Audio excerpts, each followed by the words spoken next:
Pero kung gusto kong maging mag-abroad, kaya ko nang mag-abroad kasi Oo. license ako 3. Oo.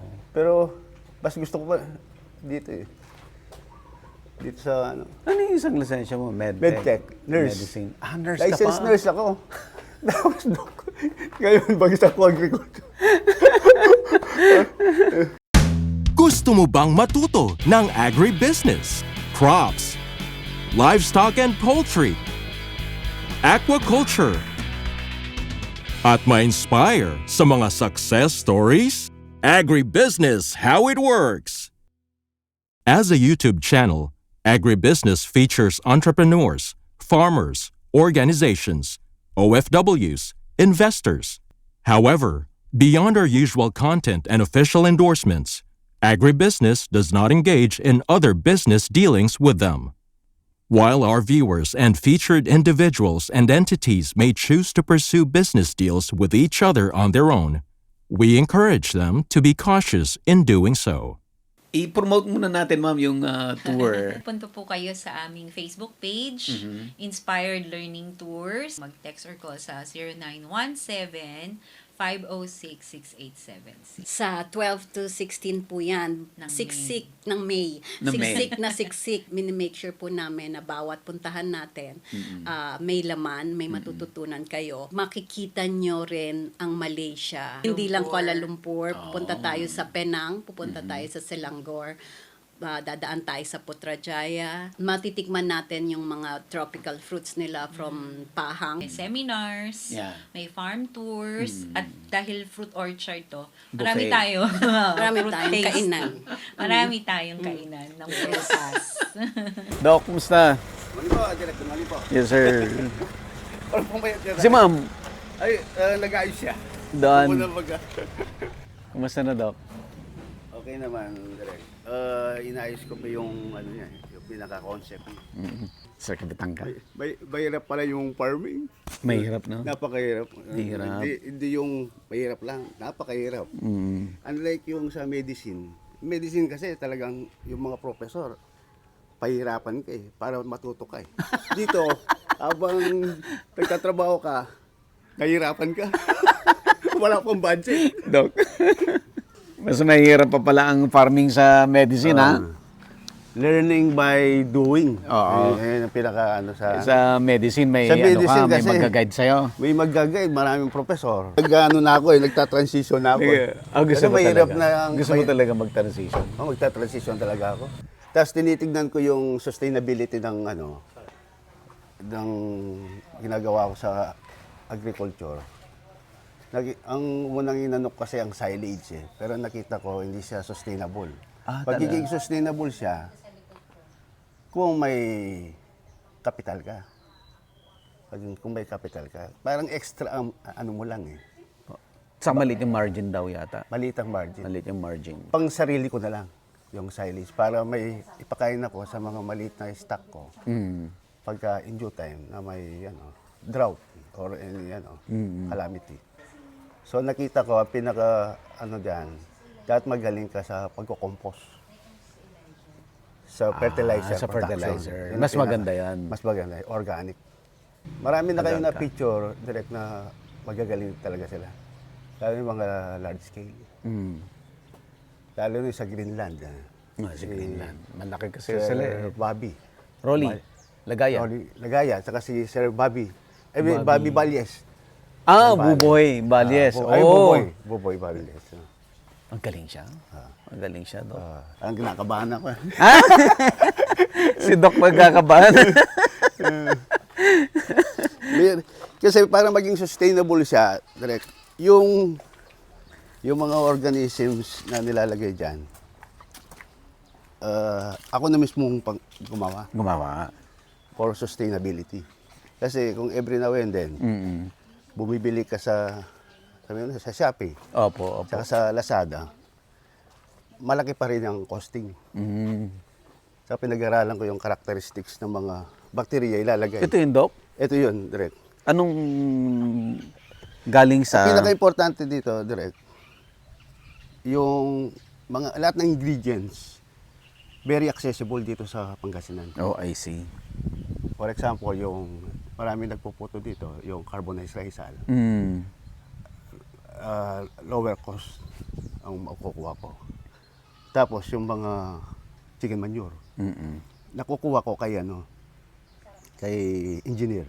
Okay, engineer. Benji Rosario. Kay Engineer Benji. Nagkataon kaibigan ko yung engineer niya, yung pinaka-farm manager niya, Mm-mm. yung mga kapatid niya, mga pasyente ko. Mm. Kaya nagkaroon ako ng access sa kanila. Mm-mm. Pero ang kinukuha ko, yung wet manure. Yung wet pa. Para mas yung costing ko mababa. Mm-mm. Then yung composition ng fertilizer. Siyempre magsisimula ka sa failure to success. Hindi mo naman makikita yung success kung hindi mo makikita yung Failure. failure.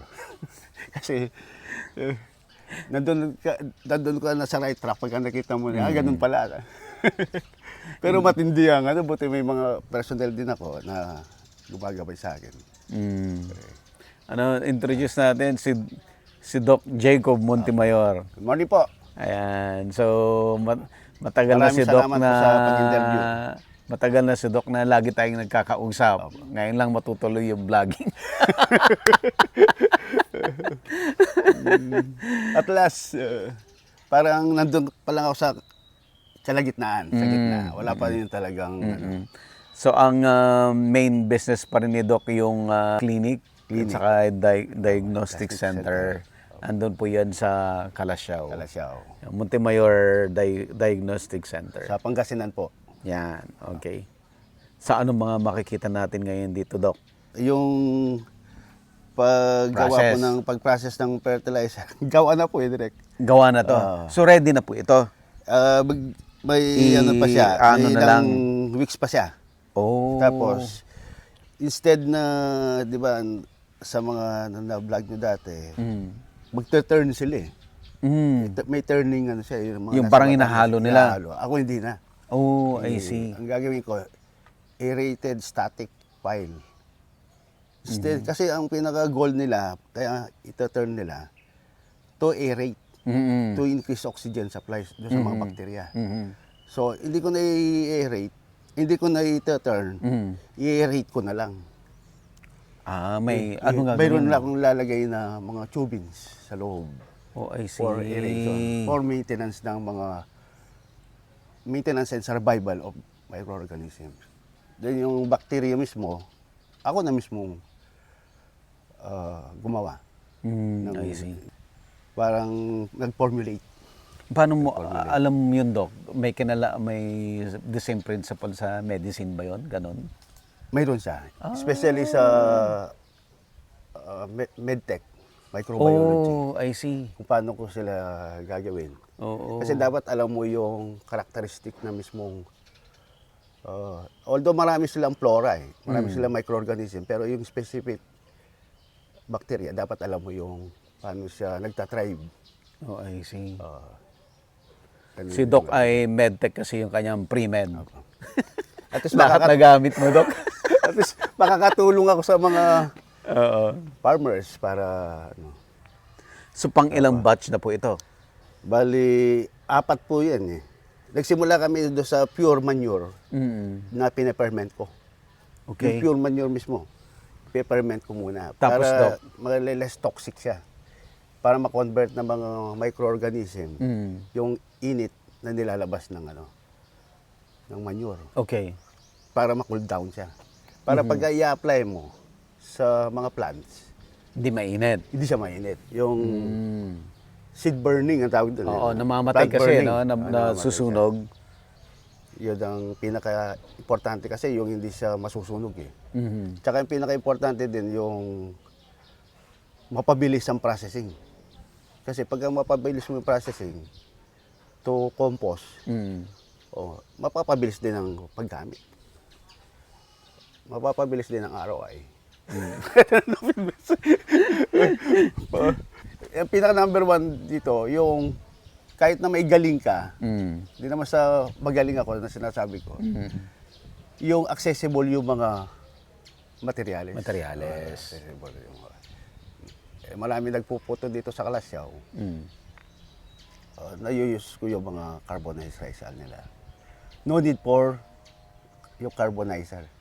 Oh, I see. Yung carbon. Di ba usually kay Sir Kasi Buboy Buboy, siya, di ba? nagka-carbonize siya. Carbonizer. Pero pwede pa rin yun. Kung mayroon kang carbonizer talaga.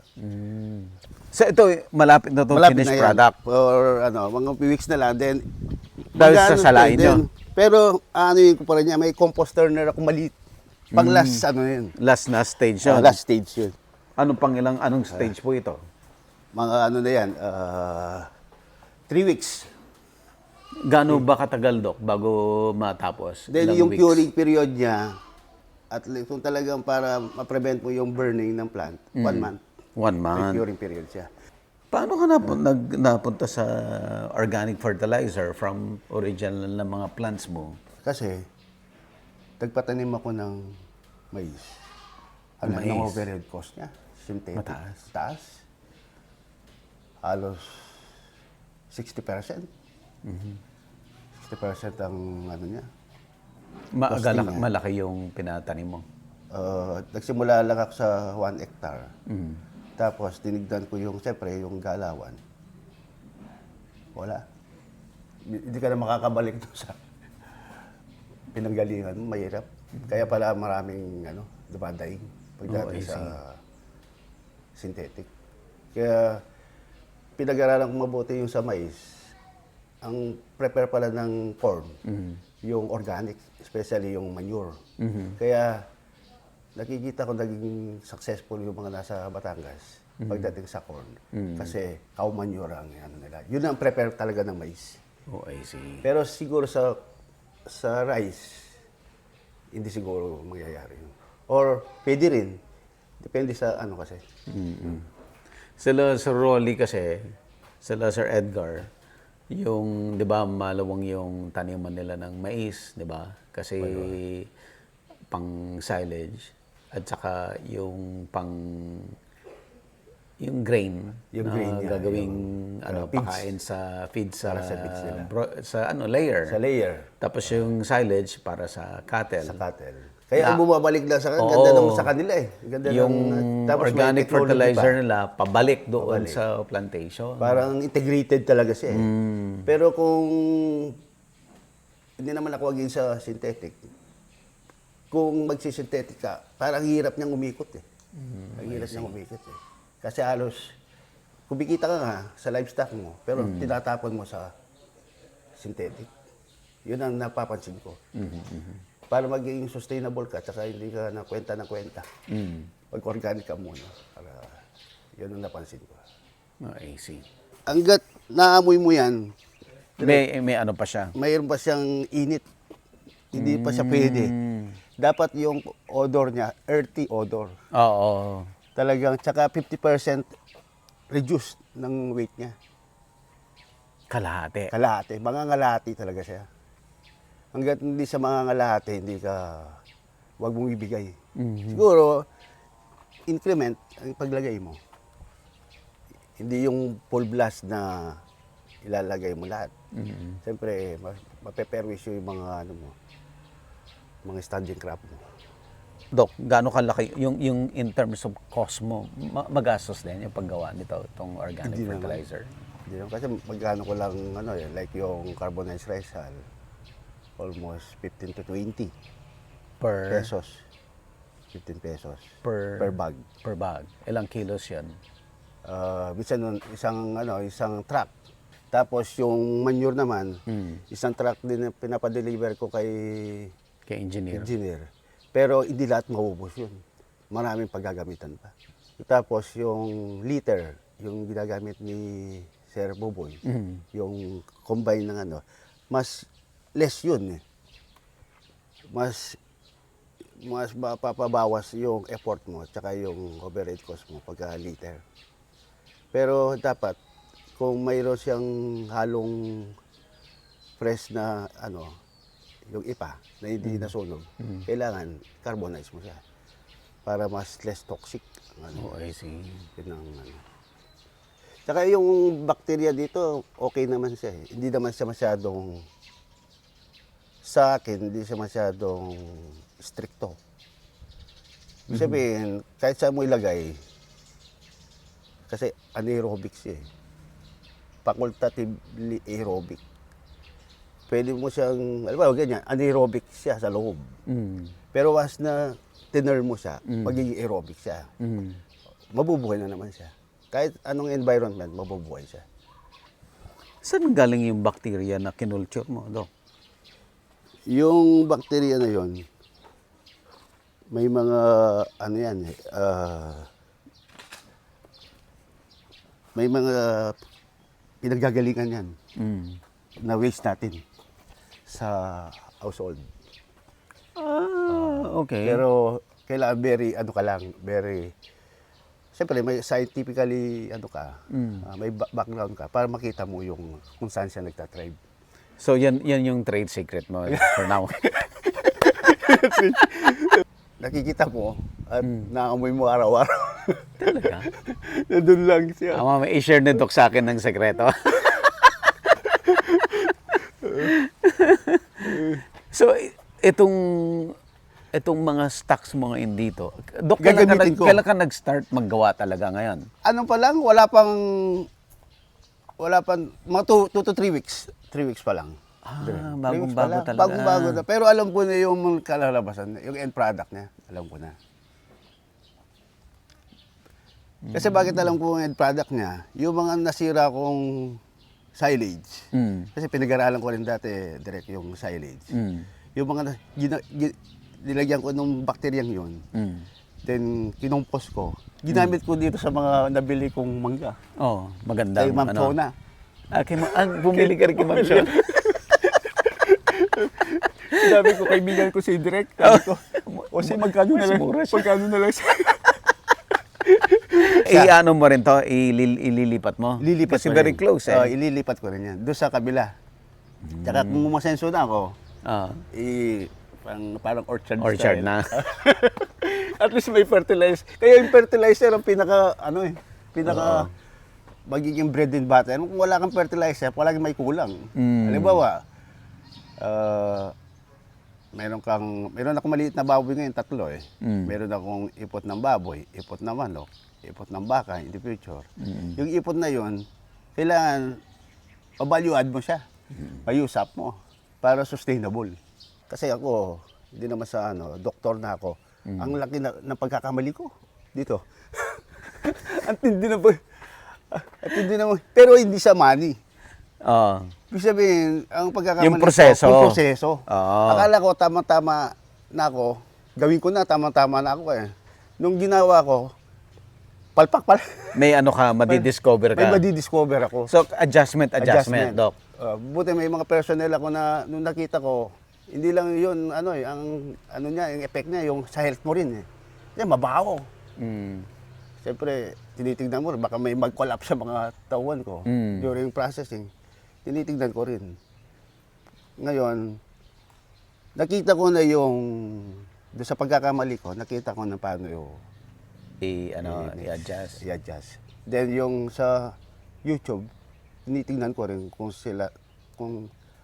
tama rin. Kung tama rin sila or tama ako. Para gigit na ako. Yun ang nakuha ko sa Ano yun, ng mga YouTube na foreign yung mga yan? foreign sila. Foreign. Halos foreign. US? Sa US, saka Australia. Australia. Nakuha ko yung Pero lang, yung basic lang, yung ini-impart nila, iba pa rin yung mismong Nagtatabi pa rin sila sekreto nila, sikreto Doc. nila. Yung mga sikreto nila. Tsaka yung nilalagay nila, ang sa papakita nila, tubig lang eh, ni-spray. Pero alam ko, mayroon doon na May kahalo yan. mayroong kahalo doon. Para mapabilis ang composting.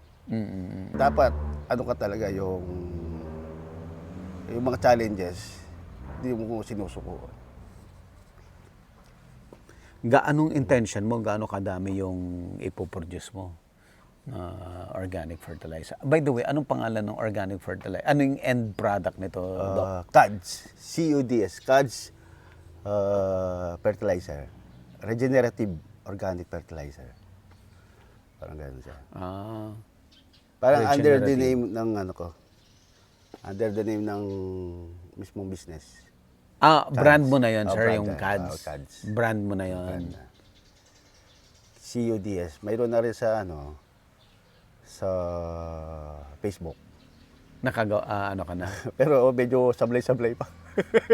CADS, C-U-D-S. CUDS. Sumakto siya sa Kalasya Urdaneta Dagupan Shuttle Station. Hindi ko naman alam yun, ba't sumakto siya? Sabi ko, tamang-tama. Ito galing kay Sir Perfecto Liquiran to. Asan? Ito, mga- Ako nga pala, magkakilala nga pala kayo. Tapos kahapon, Si binigyan Sir- ako ng papaya. Ay si Doc ang nagpakilala sa kay Sir Perfecto. Likiran. Nagkasama kami sa sa Napanood Ilocos. ko. Sa Ilocos. Marami na kayong binlag na magagaling. Aha. So, kasi na-impress ako kay yung sa Makati. Makati. Karajinan. Ay, oo. Doc. Pinag-aralan ko rin yan, Karajinan. Kung paano yung niya. Pero mahirap siya.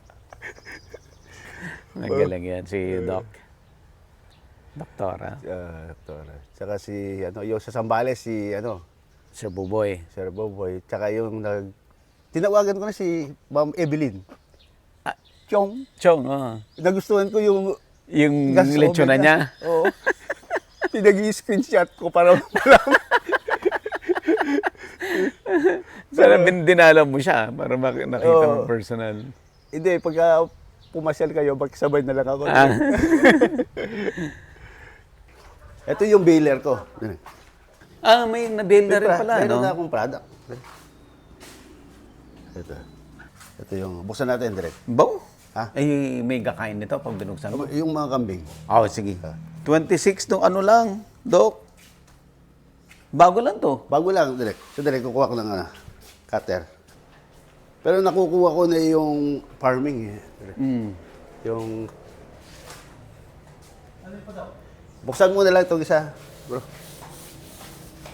Pero nangangamoy siya. Mabango. Open. Dito na lang. Pag binuksan mo yan, papakain na.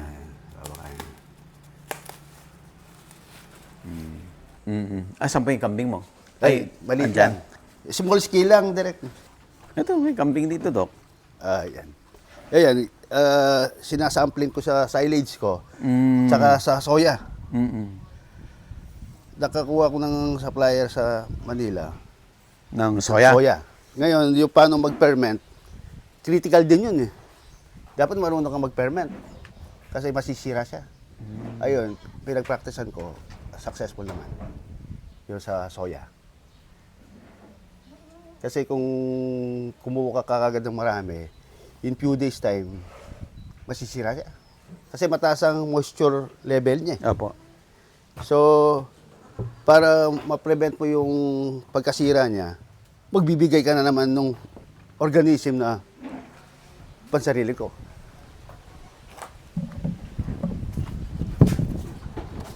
Ito yun. Hindi nasisira. Yan, hindi siya nasisira. May ano din to. May technique din. Di ba usually, molasses. Kailangan may kasamang ano dun. Iba. Organism. So, hindi molasses ang linagay mo? Ang molasses kasi kailangan para doon sa growth ng microorganism. Yun yung kakainin niya. Yun kakainin niya. Pero yung moisture, kailangan very strict ka kasi mataas ng moisture ng soya. So kailangan alalay ka doon sa mas concentrated ka doon sa molasses saka sa organism. Para hindi siya mag-add on doon sa present moisture ng soya. Mahirap siyang kailangan talaga, hindi naman yung expert, pinaka-importante dyan yung alalay ka. Pero hindi ibig sabihin napanood mo sa YouTube, tira ka ng tira, alalay ka pa rin. Alalay. Doon sa pag-alalay mo, makikita mo na yung pero hindi ibig sabihin maging successful ka pagka alalay ka. Pagkakamali ka pa rin. Pero dahil nagkamali ka, may didiretso mo na ng konti-konti. Yan napansin ko. May ano ka may Pero enough budget ka yung na. ano mo, regenerative organic fertilizer mo, eventually, saan mo ibibenta? Dito, tsaka pwedeng large scale ko na. So nasa talagang process ka nasa ng ano to ngayon? large ng- scale. Pag ito Once na successful, automatic ano na, yan. scale up. Scale up ko na talaga. Scale up. Yan talaga yung ano ko. Yung fertilizer. Mabilis naman yung mga mga composition niya. Very available dito sa Pangasinan. Wala kang problema sa source. Sa source, walang ng problema. raw materials. Ang pinaka-importante lang dyan, yung expertise.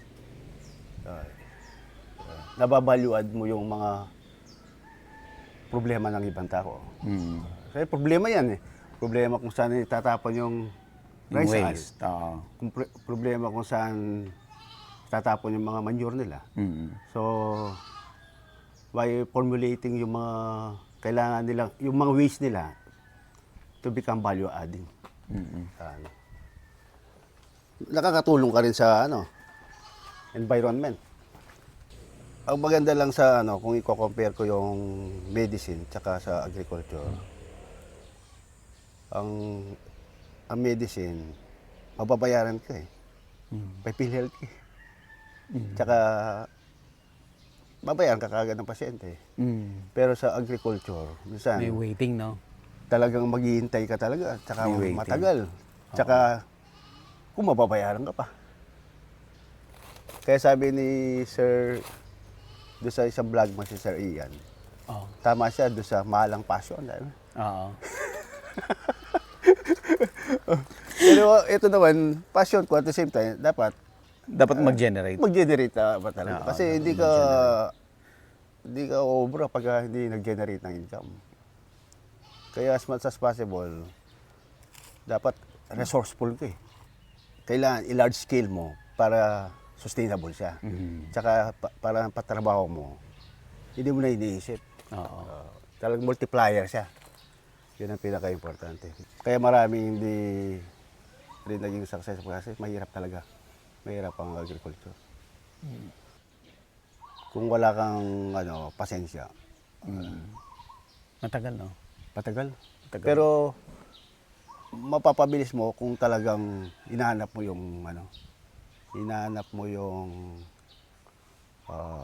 pampabilis. Anong Ano mo, tinitignan mo gaano katagal bago kung mag-scale up doon sa fertilizer? Siguro months lang. Talaga. Months lang. Mabilis siyang Kasi Pag nag-scale up ka, hindi na dito. Kung mag-scale hindi na up ako, dito. yung mga murang Ayan, pwede mong rentahan. murang lote talaga. Oo. Na pwede kong tsaka yung talaga na siya, may fence na. Para less ang overhead cost. Marami naman pinaparenta dito na yung mga ASF. Hindi ko na paglalagyan ng Okay lang yan. okay lang yan. Hindi mako-contaminate yung Hindi na fertilizer mo. Pero ang dito sa fertilizer, expertise talaga. Talagang siya, scientific siya. Sa agriculture, kahit pa paano may nakukuha ko ng tulong, konti-konti. Pero sa medical, magsimula yata nung naging doktor ako, hanggang ngayon, wala. Wala akong nakuha ng tulong. Mayaman daw kasi ang mga doktor. Wala. Mayaman sa hirap. Mahirap. Pero kung gusto kong maging mag-abroad, kaya ko nang mag-abroad kasi Oo. license ako 3. Oo. Pero mas gusto ko pa dito eh. Dito sa Ano yung isang lisensya mo? Medtech, nurse. Medicine. Nurse license ka pa. nurse ako. Tapos ngayon bagsak ko agriculture. Naging professor pa ako sa nursing. Nagturo ka pa. O sa Tarlac. So wala ka nakikitang problema sa market eventually. Wala akong nakikita. Nag-upscale ka na. Nag-ano ka Wala na. akong nakikita. Kasi kung sakaling, siyempre, magsisimula ka pa lang, kailangan mo pang patunayan. Ako mismo market. Instead na bibili ako ng synthetic, at least yung costing ko, mababa. Sir, etong Hass avocado mo, kanino galing? Kay Congressman. Kay Sir Toti Carino, sa Carino, Lipa. Sa Lipa. Tapos itong mga mango galing kay Ma'am Ma'am Chona. sa Batangas. Oh, Si Ma'am sana Chona. Oh. dadami pa. Malalaki na. Kay Ma'am Joan Nolasco. yung langkawas. Ako pa yung doktor niya. Ay, ikaw yung sinasabi niyang doktor. Hindi namin pati buong kamag-anak niya. Kay Okay, Sir Perfecto. Itong mga saging. Doc Jacob, yung ginagawa mo na organic fertilizer, ang tawag mo dito ay regenerative organic fertilizer. Bakit po regenerative organic fertilizer? And principle? Making use of composting materials like carbonized rice hull, manure like Chicken manure. Then yung composition according dun sa formulation ng organic. Yeah. Oo. And at the same time, meron kang sariling formula. formula na materyales na linalagay mo sa Nilalagay kanya. sa Oo. kanya. For Apparently, faster decomposition. yeah, apparently hindi pa natin ma-share yun kasi yun ang trade secret ni Doc para sa kanyang magiging produkto pa lang. So, soon, mga gaano katagal to, Doc, na magiging readily available sa market? Months lang, direct. Months. lang. In months time, ang brand name, sir, ay CADS Regenerative Organic Fertilizer. Yan. So, hintayin natin yan, Doc. Tayo natin. And kami ay gusto naming makita yung success mo. Kasi Thank you very talagang much po, Direk. si Doc ay sobrang patient doon sa pag-experiment at pag-try ng iba-ibang technology para makahanap siya ng best business Best business. sa kanya na sustainable na related to agriculture. agriculture. And ang maganda dito, si Doc ay Doctor of Medicine, licensed medical technologies, licensed nurse, di ba? Ang daming professor pa, no? Sa college, ang College of Nursing. At ang maganda dito, yung profession ni Doc ay na-integrate niya, no? Na i-connect niya sa agriculture. Doc? Siguro dahil hindi na bago sa akin yung mga microorganism. Doon, in a simple way, nai-apply ko. Na hindi ako nahirapan. Pero nung in-apply ko sa agriculture, at least dito, bago kasi ako, learning by doing. Nakita ko talaga yung Yeah. Pero at least, sir, in a short span of time. yeah, pero at least, sir, dahil naintindihan mo, dahil yung mga pinag-aralan mo ay may similarity. May similarity. Mabilis, no? Yung, may correlation. Oo. Nako-correlate ko. Then, ang i-add ko lang po yung mga waste ng ibang companies na nahirapan sila kung saan nila itatapon. Na-use-up ko to value add Yeah. the products, Mm-mm. the ingredients. Yeah. And at the same time, very accessible dito sa Pangasinan yung mga raw raw materials. materials. Importante lang yung gumaling tayo tsaka ma-master natin yung production. Excited tayo At matulungan tayo. At ng mga matulungan. gustong tumulong. ng mga ano ba ahensya ng gobyerno kahit pa paano kahit pa sana paano, agency. dapat may tulong kasi yung mga katulad ni Doc yung talaga dapat tulungan kasi sila yung Thank you very much nag-innovate, sila yung may knowledge, sila yung nakakaintindi na kailangan negosyo. So dapat talaga yun ang priority, tulungan din. Makakatulong sa mga Kasi LGUs. sila ang magge-generate din, Magge-generate. magge-generate ng livelihood, ng trabaho Kahit sa pa mga paano tao. makakatulong tayo in a small way. Pero makakatulong sa pera, hindi, wala po ako doon. At least for the environment. The environment para Okay. So, excited tayo na soon makikita natin yung produkto, yung CADS, Regenerative Organic Fertilizer ni Doc Jacob. Doc, in the event na may mga interesado na maging customer, buyer, or maging source ng raw materials mo, paano paano sila magkikip in touch sa'yo? Okay. Unang-unang po, maraming salamat po sa ating Panginoon na ginabay tayo dito sa ating business. At the same time, sa ating pamilya. Kay Direk Buddy sa kanyang pamilya. Kung gusto nyo po or interesado kayo sa aking fertilizer, sa composition, tsaka sa gusto nyong bumili, you can contact me at 0995-103-5253. Tsaka sa Facebook page na CUDS, CUDS Agricultural Supply. Ayan. Page po. Oo. Ayun, sa totoo lang, si Doc Jacob ay matagal nang nanonood ng agribusiness. Ang dami niya talagang pinanood. Ang dami niya talagang... hanggang ngayon. Ang dami niyang trinay. Tsaka natuto din po ako. At ang tagal ko nang kinukonvince si Doc na ma-feature talaga. Finally, pumayag na siya. Ayun, Doc, we hope talaga na maging successful itong venture mo. Maraming salamat po, Direk, tsaka kay Ma'am. Apo. Tsaka kay Ma'am po. Thank you, thank you. Maraming salamat po. Yes, Doc. Ikaw, sa MedTech. Ano lang, regular. Sa medicine. Oh, nasa ano ako nung ano. Top ka na sa medicine. Pang ilan? Pang ilan ka, Doc? Nakalimutan ko na.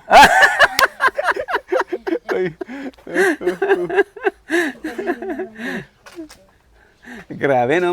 Makapasok ko lang sa School of Medicine, matalino ka na eh. Tapos mag-top ka. Hindi biro. Maraming pag-aaral.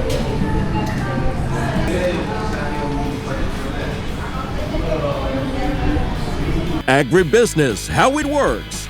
Instruct, inspire, succeed.